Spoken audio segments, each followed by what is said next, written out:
Evening, everyone.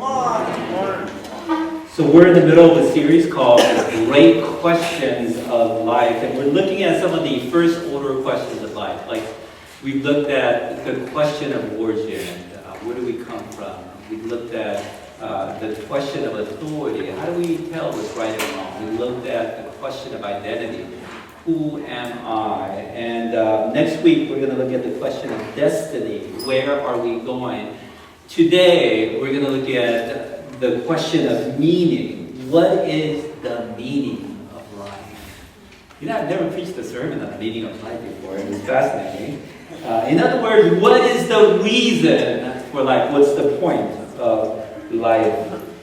And I want to just give you a warning that this is a heady sermon, so put your thinking caps on and stay with me, stay awake.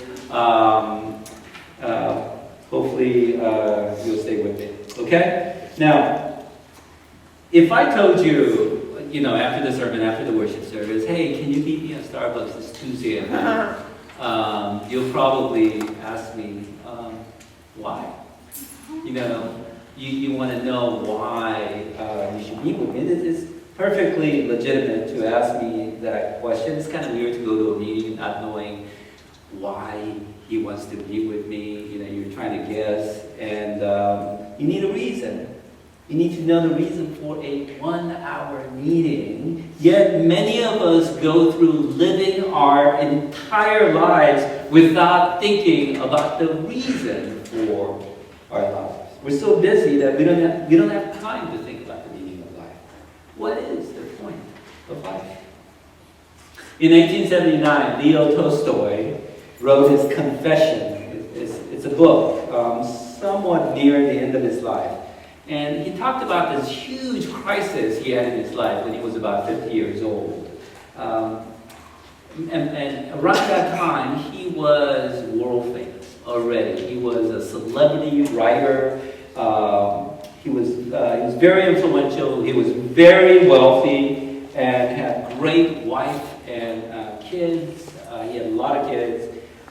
He looked like he had a great life, and then he just crashed. It wasn't because of something that happened in his life. He crashed and got depressed to the point of suicide because he had time to just pause and ponder the meaning of life. And he said in his book, Confessions, he says something like this. I'm partly summarizing to make it go faster a little bit. He says this: the question brought me to the edge of the abyss when I was 50 years old. The question is, what will come of what I do today and tomorrow? What will come of my entire life? Or put it another way, is there any meaning in my life that will not be destroyed by the inevitably approaching death? My deeds, whatever they may be, will be forgotten sooner or later, and I myself will be no more. Why then do anything? I, therefore, could not attach a rational meaning to a single act in my entire life. The only thing that amazed me was how I failed to realize this from the beginning. How could anyone fail to see this? That's what's amazing. It's possible to live as long as life intoxicates us. But once we're sober, we cannot help seeing it's all a delusion. There's nothing funny or witty about it at all. It's only cruel and stupid. That's Leo Tolstoy. He goes on actually to tell a story of how he found the meaning of life in Jesus Christ. Now, do you remember the sitcom Cheers? In the last episode of Cheers, in the last few minutes of the episode, there's a place where they're all sitting around the bar once again. And Frasier says, some people think all life is an accident and therefore all existence and everything we do is meaningless. And then somebody says, there's a cheerful thought, and everybody laughs. And Tolstoy said, it's actually not funny. He says we live our lives intoxicated and that we need to sober up and pause and think about the meaning of life. It's not just a question that philosophers ask. It is something that we all need to ask. And in many ways, it is a mark of a great thinker to ask this first order question of life. And so, I'm going to talk about this. I'm going to talk about this in two sections. Two approaches to this question of the meaning of life. So we're going to look at how the modern people do this, and we're going to look at how the gospel calls us to do it. So let's talk about the modern way. Now, if you don't believe there is a God, or if there's a God, He doesn't interact with us, He doesn't mean anything to us. If God is out of the picture, and you want freedom in your life, so I don't want God, I want to do what I want to do. You want freedom in your life, you have to face the reality of meaninglessness of life. Albert Camus, the philosopher, wrote a book called The Myth of Sisyphus. And in it, he tells the story of Sisyphus. It's a Greek myth. Sisyphus was caught by the gods of revealing secrets of celestial to the mortals, caught spying. And as a punishment, the gods had him actually roll up a huge boulder up the mountain all day long, and when he got almost to the top, the boulder would roll back down. And then he would have to repeat this again. He would start rolling up the boulder all the way up to the top of the mountain, and when we almost got to the top, it'll roll back down again. And he'll have to do this over and over again for eternity. That was his punishment. It's kind of like, you put that in a modern day context, if you're a computer programmer, coder, and you work all day long, and right before you're done, and right before you're ready to go home, your computer crashes and you lose everything. And then next day you have to do it all over again. And then when you get to that same stage, computer crashes and you have to do it all over again. Now, the point of the story is that, in a way, hell is a place where you have to do something that's pointless over and over again without achieving anything. Albert Camus, in telling the story of Sisyphus, is saying that our lives are like this.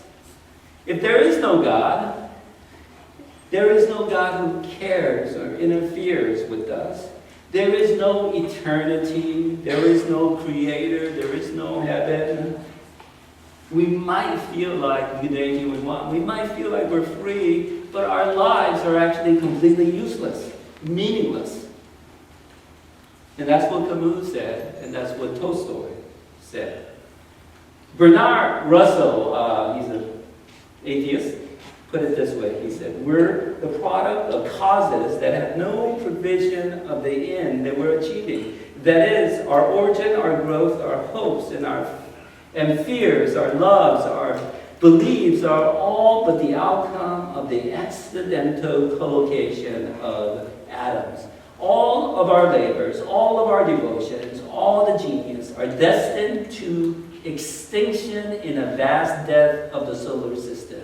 Only within the scaffolding of these truths can, on the firm foundation of unyielding despair, can the soul's habitation be safely built. Kind of depressing, but he's getting to a point. He's saying, you gotta get real. If you really think that there's nothing out there, then everything is really meaningless. And you gotta build your life on meaninglessness. Of course, it's impossible to actually live this way. Stephen Jay Gould, who teaches at Harvard, wrote an article on the meaning of life, and he said this. He's also an atheist. We are here because one odd group of fishes had a peculiar fin anatomy that could transform into legs for terrestrial creatures. Because comets struck the earth and wiped out dinosaurs, thereby giving mammals a chance not otherwise available. Because Earth never froze entirely during an ice age, because a small and tenuous species arising in Africa 250,000 years ago has managed so far to survive by hook and by crook. We may yearn for a higher answer, but none exists. This explanation, though superficially troubling, if not terrifying, is ultimately liberating and exhilarating. We cannot read the meaning of life passively in the facts of nature. We must construct the meaning of life ourselves from our own wisdom and ethical sense. There is no other way. I think it's a fascinating statement. I mean, if we follow his logic, it says this. He says, there is no meaning in life. But he acknowledges that we all need meaning in our lives because we can't live without meaning. But he says that we can create meaning. We don't look into God or the universe to find meaning. We can just make it up. We create it. You don't have to mope around in despair of meaninglessness. You can create it. And for some, it might be to raise a child. Maybe it's to be an agent of social justice. Maybe to help people who are marginalized. Or something beyond ourselves that will outlast us. You can create meaning in life. That's what they're saying. Question. If it is it true that if there is no God and there is no meaning for human beings, can you still have meaning in life? If there is no God and there's no meaning for human beings, right? If ultimately everything is meaningless, can you still have meaning in life? I think the answer to that question is yes and a no. But a little bigger no than a yes. Okay? Let me explain. So yes, because I think we have to be fair. You can create meaning in your life and feel better about yourself and the world. There's a book called Being Mortal by Atul Gawande.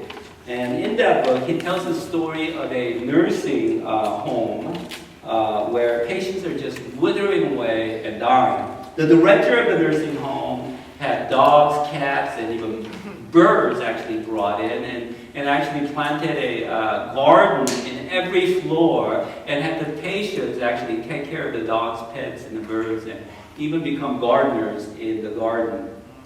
And over the next couple of years, the death rate actually went down by 20%. The quality of life went up and the use of certain kinds of pain medication went down by 40%. And what Mr. Gawande said in his book is that people need meaning in life. Creating meaning by having them feed the pets and garden the garden help them feel like they can make a difference. He defined meaning of life like this: something that gives you purpose and makes a difference. Something that lives beyond life. And so there are things that we do, relationships that we engage in, that helps us feel like there's meaning to life. And I think it's an important thing to do. I think we shouldn't say that, well, if you just created your own meaning, somehow that meaning is not good. But the answer to the question, I believe, is also a no. If it is true that there is no God and therefore there is no meaning for human beings, you cannot create real, intellectually honest, and durable meaning in life. So let me talk about those two things.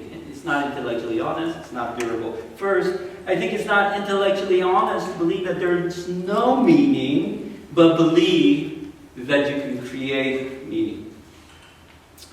French philosopher Luc Ferry said that you can always ask the question, what's the point of that? So if you say, well, the meaning of my life is that I want to fight for justice. And Luc Ferry would say, what's the point of that? And then you say, well, I want to see a more equitable society. He would say, what's the point of that? Well, I think everybody should be we should reduce suffering in the world. What's the point of that? So you can keep on going and keep on asking that question. Luc Ferry says that you can go on and on until you get to the point where it is pointless.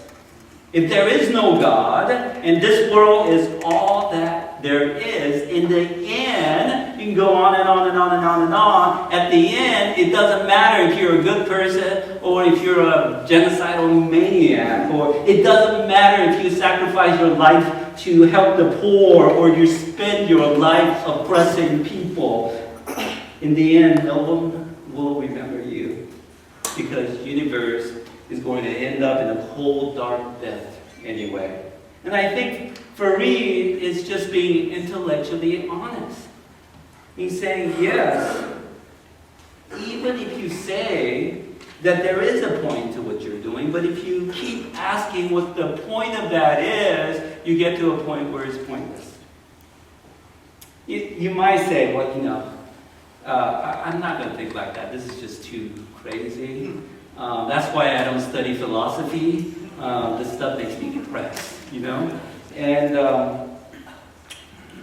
but if you think about it, if you don't think there is a God, and therefore there is no meaning for humans, you have to acknowledge the reality that there is no meaning for you either. Now, that's just intellectually honest. Second, I think this creative meaning, creating your own meaning for life, is less durable than discover meaning in God. Less durable meaning is just kind of fragile. If you create meaning in life, then your meaning in life has to be something in this world, right? So you can say, I live for my family. I live for a cause, or something like that. But this means, think about this means suffering can completely destroy meaning in your life.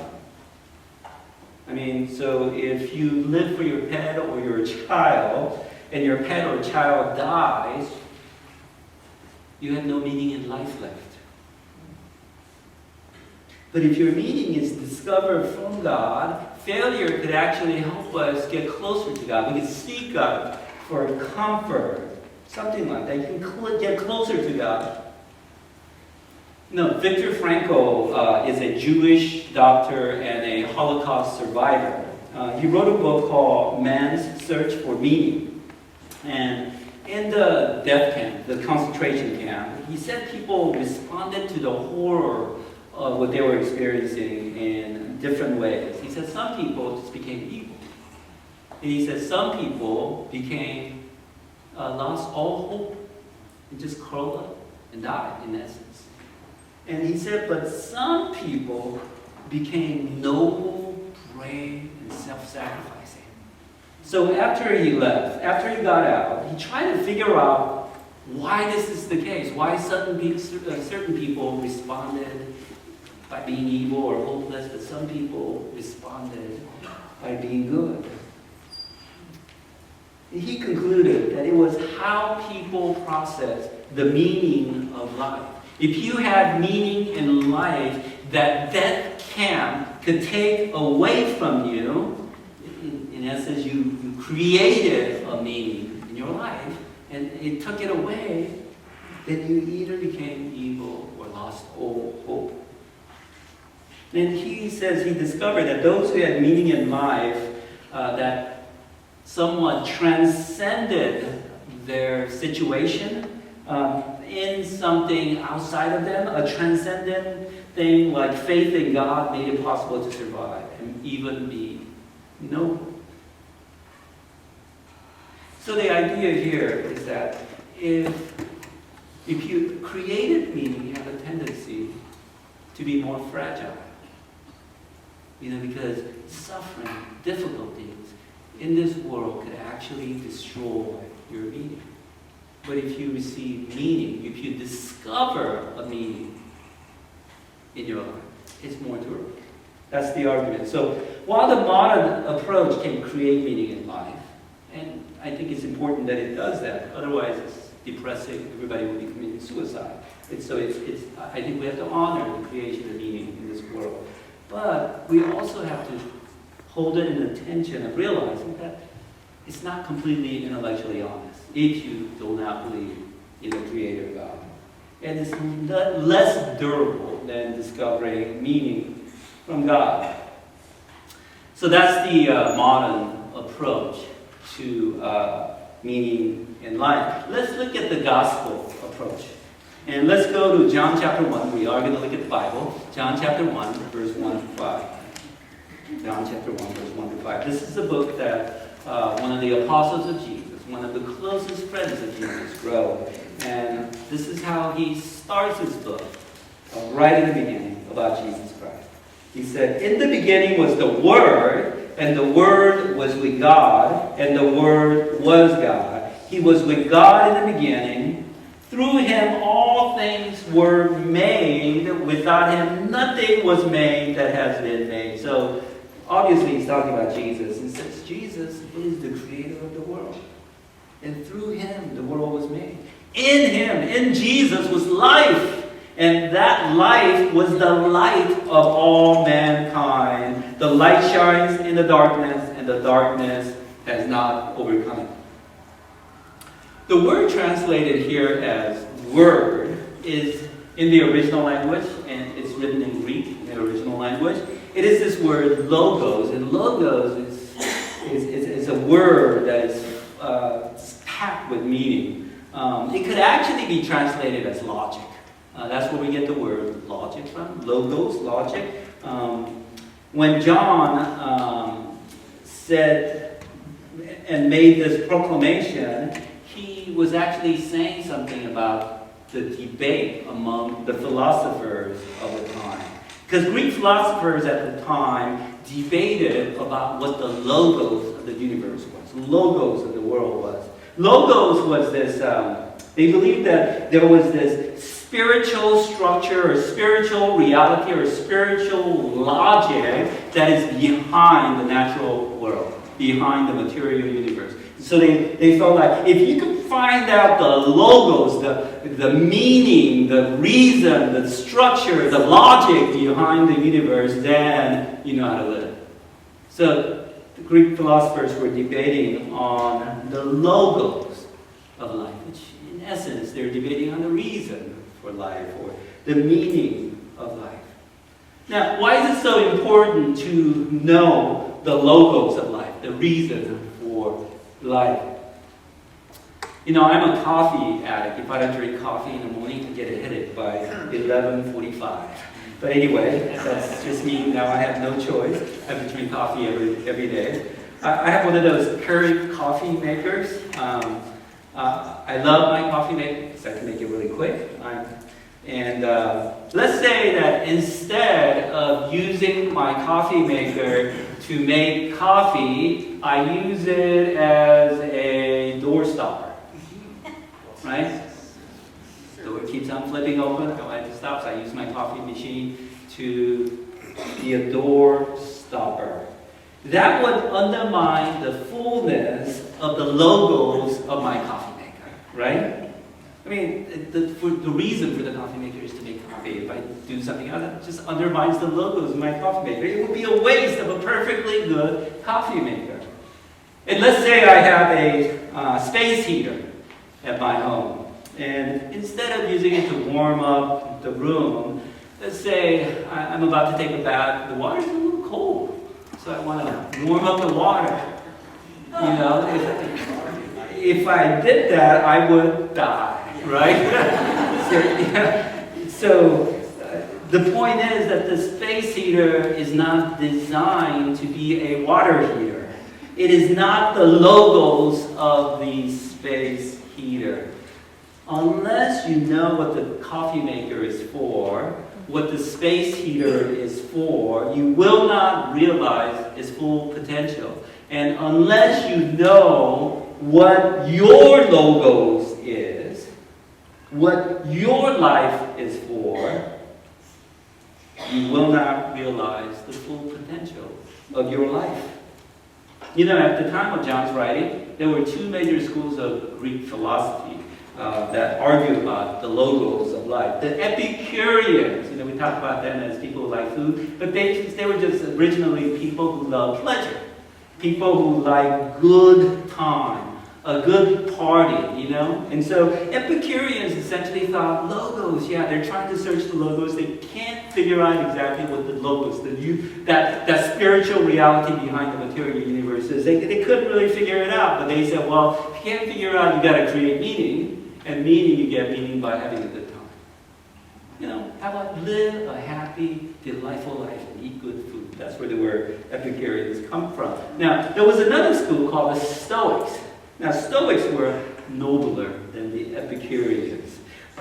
They said, even though there's no answer to the logo question, we have to live actually as if there is a right or wrong. We have to be strong. We have to be moral. We have to be generous. We have to be good. Live that way, because or else the world will be a terrible place. The world will be an intolerable place, and life will be intolerable. There are no answers, but let's live as if there are. And so in many ways it's also, you know, let's create meaning and be good to one another. Otherwise, just life will be intolerable. It's interesting how the Greeks were thinking almost exactly the same as the way we think now. You know, they're the moral types and they're the wild types. And if there is no logos, if everything is meaningless, then we have to kind of create our meaning by maybe living for pleasure or living for goodness that we construct. In other words, we can only create meaning in life. And that was the debate. And in this context, and in our context, Apostle John starts out his book about Jesus and proclaims that Jesus is the logos of life. He's saying that the logos of life is not a philosophy, it's not an idea, it's not an abstraction, it is a person. It is a relationship with a person. To know Him, to be known by Him, to love Him, to be loved by Him. Logos is not an idea. It is a divine person who came from up there, came from heaven to down here. John is saying that Christianity does answer the first order philosophical question of meaning, but He is not a philosophy.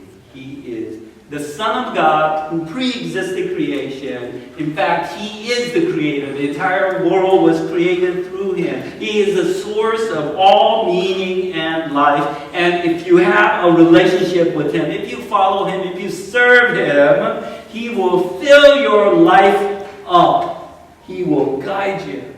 He will be your light. He will redeem you even when you blow it. And you will learn to live out your design. Amen? Amen. For Jesus said, I am the truth. I am the light. I am the way. He said, I am the Alpha and the Omega.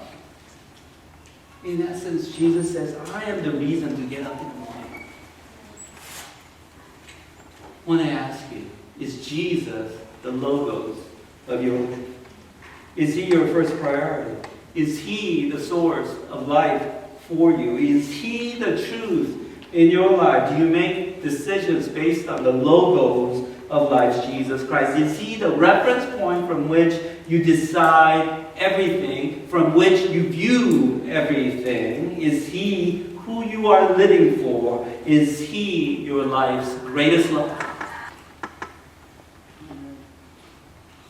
If He is not your logos, you have to create another logos in your life.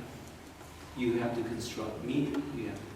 And as I said, and you have to do so in a way that is intellectually dishonest, and you have to do so in a way that is fragile, not durable. You know, when I was, a while back, before I was a pastor, I went to a funeral of a client's son. And it was one of the saddest funerals that I've been to. There was just a few people there, and there was no program. The client and his wife just sat in front of the coffin and just stared at the coffin for hours. Not saying anything, not interacting with anyone. I remember how I'm thinking how empty they must have felt, how meaningless they must have felt that everything was, how confused they were. You know, I think if you try to just manufacture some other logos, other than the one that John proclaimed, you will end up staring at the coffin. You will end up staring at the emptiness of your life. Paul, in his letter to Ephesians, this is how I want to end it. In Ephesians, he starts out with a prayer for the people of Ephesus. He said in Ephesians chapter 1, verse 17 to 23, he said this: I keep asking that the God of our Lord Jesus Christ, the glorious Father, may give you the spirit of wisdom and revelation, so that you may know him better. I pray that the eyes of your heart may be enlightened, in order that you may know the hope to which he has called you, the riches of his glorious inheritance in his holy people, and his incomparably great power for us. The word there is dunamis, like dynamis, a great dunamis, power for us who believe. That power is the same as the mighty strength he exerted when he raised Christ from the dead and seated him at his right hand in the heavenly realms, far above all rule and authority, power and dominion, and every name that is invoked, not only in the present age, but also in the one to come. And God placed all things under his feet and appointed him to be the head over everything for the church, which is his body, the fullness of him who fills everything in every way. There is so much. There is so much more to life when we make Jesus the logos of our lives. There is this relationship with the Creator, to know him better, to be known. There's just beauty of this relationship with the Creator. I think you just have to sit back one time and go, whoa, what does that mean to actually have a relationship with the Creator? What does it mean that he died for me so that we could actually bridge the gap between him and me, to actually have a relationship with him? What does that, and it just grasp the magnitude of actually knowing our logos as a person. And not only that, there is hope. That's about hope. As James talked about, hope. He has called us to know this hope. It's not fragile. It is durable. It's not based on a relationship with a human being who could abandon you. It's not based on a job. It's not based on a person's whim. It's not based on anything else. It's based on God's forever, ever, unconditional love for you. And that's the hope that we put in. It's not just hope for this world. It's hope for eternity, as we will talk more about next week. And there's community as well. This passage talks about this community that is the church that he brings us into, to do life together, to end loneliness as we learn to love one another in a real way. And there's this great power. Do you feel like you don't have power? Do you feel like your life is just being tossed by the waves and the circumstances of this world? There is power in Jesus Christ. Where no matter what happens in this life, we're able to not only survive, but also thrive. There's power in this life. As we live in the logos of life, there is meaning in life. And as we live in this beauty, in this kingdom that God has called us to, there is purpose, there is guidance. We struggle with God to find what He's calling us to do. We actually can hear God by the Spirit. There's so much more that goes on. And if we begin to hear God, we can be guided by God. This logos of life is the light. of our lives. It is the guide for our lives. Do you want to make Jesus the logos of your life? Let's go to God in prayer.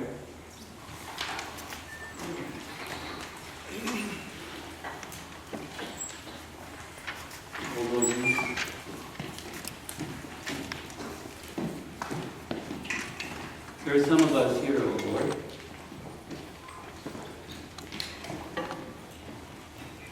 who have walked away from you and created our own meaning. Lord, we face the reality that it is meaningless. And maybe even though we created good meanings, oh Lord, at the end, it doesn't make sense. And sometimes that meaninglessness, that emptiness, that darkness creeps into our hearts. It shocks us or pulls us down. Because of this essential core inconsistency. That if we walk away from you, it is truly meaningless.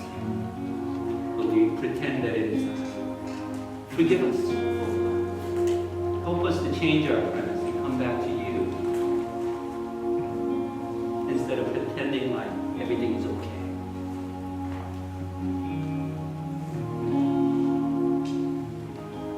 Lord, for those of us who have been following you. But Lord, sometimes we have put created meanings, the things that we create, which we believe are good, and most of them are, but sometimes we put them in a position above your meaning for us, above your logos for us. Help us, O Lord, to discover your design, your purpose, your reason for our lives, and help us to submit to you, and help us to have a relationship with you, help us to find it, help us to go on this amazing adventure with you, oh Lord, of just kneeling down and following you. Instead of just trying to satisfy our lives with our own created meanings.